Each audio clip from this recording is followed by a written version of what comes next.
shirt collar and just start shaking him around going, how in the world can you make this boring? Especially for this 19-year-old boy or this 20-year-old girl whose future life depends on and you're boring her to tears. Get in this chariot. Oh, I've got a ride for you. Okay. I'm serious. Listen to me. The Spirit of God, where the Spirit of the Lord is, there is liberty. There's freedom. There's joy. The fruits of the Spirit are joy. Hello! Goodness, joy, love, peace, patience, kindness. I mean, the fruit of the Spirit of God is alive, and He wants to dwell inside of you and move you and give you chariot rides down Straight Street. Talking to these people you didn't even know 5 minutes ago. I'm good. Not me. Next Sunday I'm going to preach in leather like I'm going on a chariot. Okay, never mind. That's a picture, huh? Okay.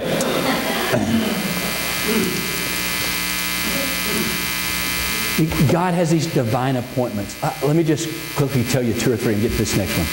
I promise I'll hurry. So Terry and I, our very first youth minister job was in Clyde, Texas. And there was this boy there. He was a freshman in high school. And his last name was Hogan. And he was the 4th of 4 boys. And his older 3 brothers had all gone to West Point. The dad was a military guy. When we had July the 4th services, I would get chills. I mean, they'd show up in all their stuff, you know. It was just awesome. But here's Mason, you know, and he was not going to be. He was like he was going to swim upstream. And so he was a football player. And so he would play in a game, and it would say, Mason Hogan leads Clyde Bulldogs with 12 unassisted tackles or whatever.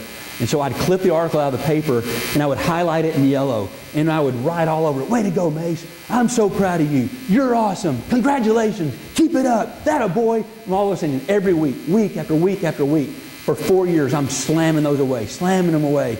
And this kid, the first time I met him, we took this job like in the middle of a week, and the next week, I had to take him to youth camp.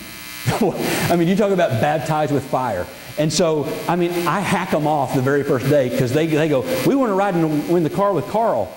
No, you're going to ride in the church van with me. No! I mean, so they're already mad. So anyway, so we get to camp, and the first night we're there, it's the guys are in this part of the camp, and the girls are over here. So here are my boys. This is what I get. They go, okay, y'all ready? Yeah, we're ready. And so there's this sponsor from another town, and the man was very effeminate. Well, we're talking West Texas redneck, okay? Where I am, West Texas redneck, they don't do effeminate men. And so these 2 boys, I go, okay. And so they snuck down to the kitchen, and they got the big mustard. Well, you know, Mr. Effeminate Man wore these like $400 or $500 exotic skin boots. I mean, they're filling up this guy's boots with mustard, you know. And I mean, it's just unbelievable. The next night, they take off their pillowcases and they go outside and they fill them with rocks and they slip back in. Pillow fight! And everybody, you know, all the middle school boys are jumping, you know, these rocks. I mean, that's how it started. At the end of this 4 years, Mason Hogan, who I've been riding and stuff, he goes to Texas A&M. Whoop. Okay, and you missed that. Okay, yeah, that's Aggie. All right, and so he goes to Texas A&M. And God gets a hold of him even more. He ends up being the student body president. He graduates with honors as an officer in the Army. Next baseball season, we go to the mail one day, and our oldest had been named All-District Newcomer of the Year as a freshman. And we go to the mail, open it up, and there's this thing addressed to Matthew. He pulls it out. It's Coca-Cola stationery because Mason Hogan is now a big wig in Coca-Cola. And he opens it up, and when he opens it up, this newspaper article falls out with yellow on it. And highlighted in yellow, All-District Freshman Newcomer of the Year, Matt Price. Way to go, Matt. I'm so proud of you. Congratulations. Keep it up. That a boy. And in this letter, this Coca-Cola said, Matt, years ago, your dad used to do this to me. And I learned so much about being a godly man and all that. And so I forget it all. And then he ends up with this, never mind, you wouldn't understand the name. But it's like, listen, God is putting you in chariot ride with mustard-filling boots, rock-throwing, all this stuff. Don't miss it. Don't miss it. Don't miss it by sitting, I almost said a bad thing, by sitting in your pew going, I'm good. This spiritual life's awesome. Listen, yeah, it is awesome. It's awesome. It's awesome that we're going to heaven. It's awesome that He lives in us. That is awesome.